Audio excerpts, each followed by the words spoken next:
Good evening, ladies and gentlemen, and welcome to the Rome Community Theater radio channel. Tonight's play is presented to you with the cooperation of Paul Rapp, son of the genius creator of the Bickersons, Philip Rapp. And now, here are Mark and Janet Hanna as the Bickersons. As we begin, the Bickersons have retired.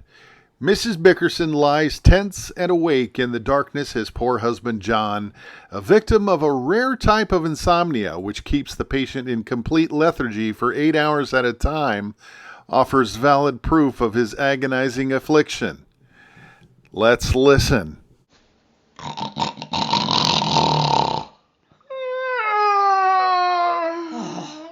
This has been going on since 9 o'clock. Oh, please, not that again. John, quit it. Quit it, Blanche. John!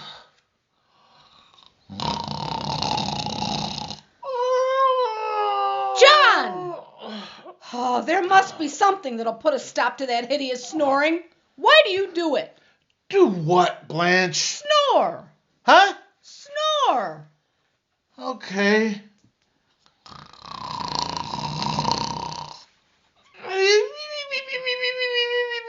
John! Oh, I'm going out of my mind. For years you've been telling people you've got insomnia and you not only sleep like a log, but you sound like you're sawing it. Very funny. It isn't funny. It's tragic. There's that clock again. 2 o'clock. I've counted that thing 45 times since we went to bed, and I still haven't slept. So how do you expect to sleep if you're going to lie there counting chimes? Throw the darn clock out. It's keeping me awake, too. You wouldn't wake up if we had Big Ben in the room. Big Ben who? The house could fall down, and you'd never know it. Oh, you know that's not true, Blanche. You know I'm a very light sleeper. Light sleeper? About an hour ago, we had the worst thunderstorm I ever heard, and you never even budged. Why didn't you wake me? You know I can't sleep when it's thundering. I'm a nervous wreck. I've got crow's feet around my eyes. My forehead is all wrinkled. My chin is sagging. I'm beginning to look like an old hag. It's true, isn't it? I wouldn't say that. Well, why not, John? Because I'll be awake for the rest of the night if I do. You do think it's true, though, don't you? What's true? That I'm beginning to look like an old hag. You're not beginning to look like an old hag. Why do you emphasize beginning? All right. You're not beginning to look like an old hag. Sounds even worse. Well, how do you want me to say it? Say I look beautiful. Okay, I look beautiful. Now, good night. I don't know how a man could be so cruel.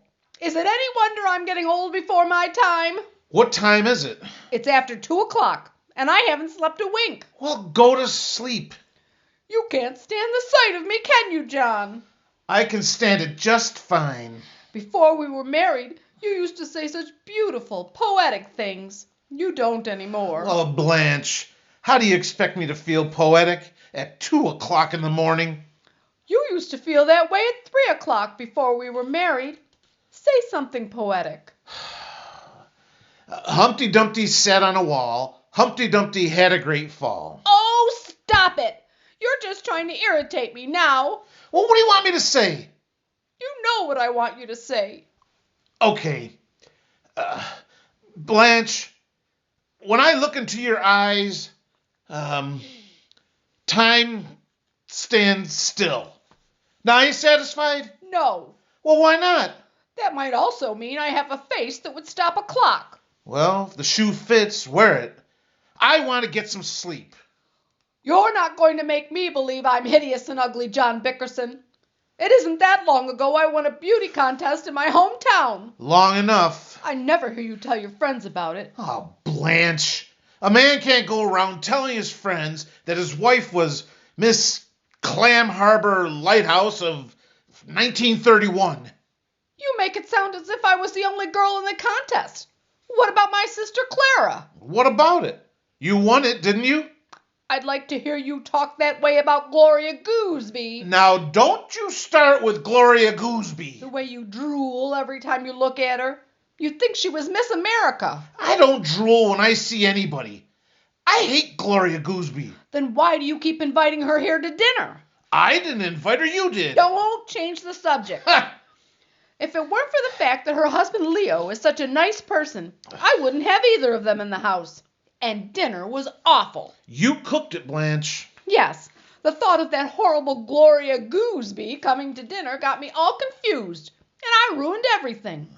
The minute I turned my back, the roast caught on fire, and I had to throw soup on it to put it out. You should have thrown that pie on it, too. There was nothing wrong with the pie. I hate lemon meringue, and you know it. It wasn't lemon meringue. It was an apple pie. Well, what was the yellow stuff on top? Well, the crust got burned, and I had to put some unguentine on it. Thank heaven I didn't eat any. No, but your girlfriend stuffed herself with 4 pieces, the glutton. She's not my girlfriend. And quit talking about her so I can get some sleep. You wouldn't look at her twice if she didn't wear those brazen dresses. I would, too. I mean, I don't care what she wears. It's a shame Leo is such a little mouse. Believe me, if I were Gloria Gooseby's husband, I'd show her a thing or two. Someone should turn her over and give her a good spanking. Oh, I know what you're thinking, John Bickerson. I'm not thinking anything. Why won't you let me sleep, Blanche? I'm not going to stand for it much longer, John. Oh. You keep putting on that innocent attitude, but you don't fool me. I wouldn't feel so bad, except I'm so sick I could die. Oh, what's the matter now? I'm sick. I get fainting spells all the time, and the doctor doesn't know what it is. I know I'll never recover. Oh, don't be silly. You'll recover. You've got a healthy constitution. I have not. You have, too. You had pneumonia and you got well. You had the flu and you got well. You had the mumps and you got well. You've had 60 diseases and you always got well. I never saw such a healthy woman in all my life. Well, what about these fainting spells? You'll recover from those, too. But if you ever get lockjaw, you'll bust. Why don't you faint now so I can sleep? Of all the unsympathetic, unfeeling wretches, if you ever lost me, it wouldn't mean a thing to you. Oh, wouldn't it, though? Well, you don't have to sound so eager. I'm not eager. I'm just sleepy. It's a good thing we don't have any children. I can just imagine what kind of a life a poor little child would have in this house. To have a father who constantly raves and rants, selfish and thoughtless. A man who can't bear the sight of his own child. What are you talking about? Me, sick in bed, and the poor little infant crying in his crib. Crying his heart out for a little attention. Blanche! Why don't you feed the baby, John? John, why do you hate children so much? Because I can't bear them. I know, but why do you hate them? Blanche, all you want to do is keep me awake. Isn't that right? You'd have been asleep long ago if you hadn't kept me awake with your snoring. Well, can I help it if I snore? Yes, you can. Dr. Marvin tells me there's something wrong with your nasal passages. Yes. He says you have a deviated septum. Why don't you let him fix it? Okay, I'll get it fixed next week. You say it, but you won't do it. Let him fix it now. What? Go on. Get up and let the doctor pull out your septum. Blanche, are you out of your mind?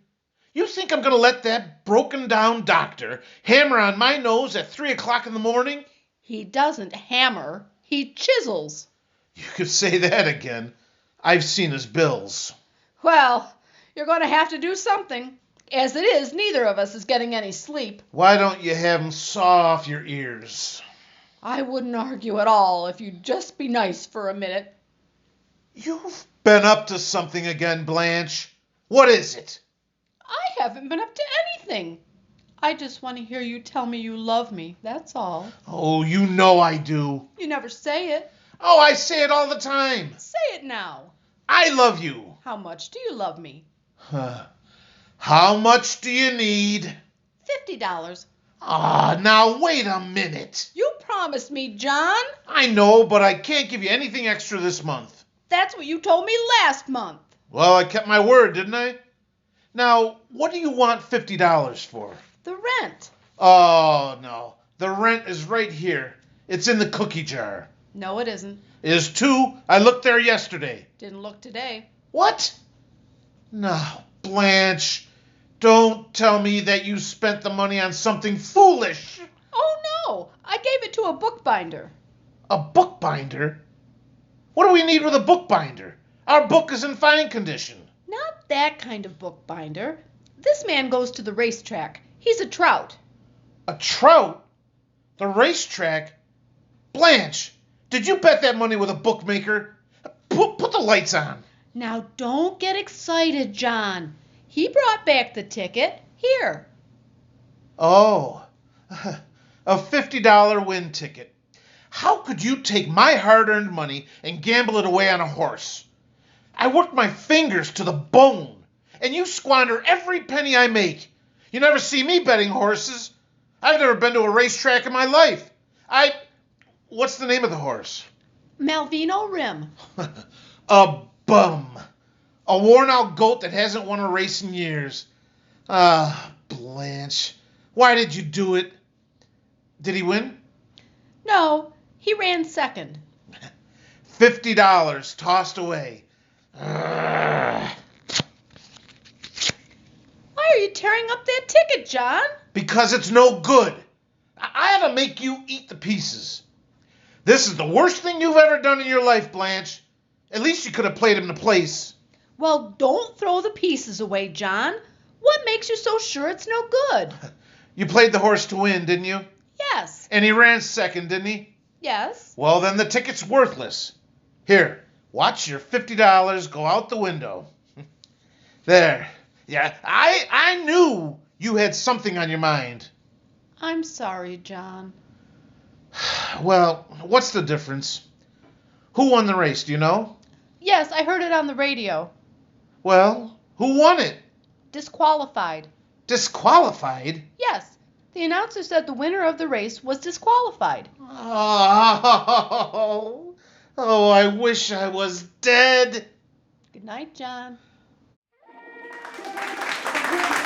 That's our show for tonight, folks. Tune in next time to the Rome Community Theater radio channel when we bring you another episode of The Bickersons. Good night.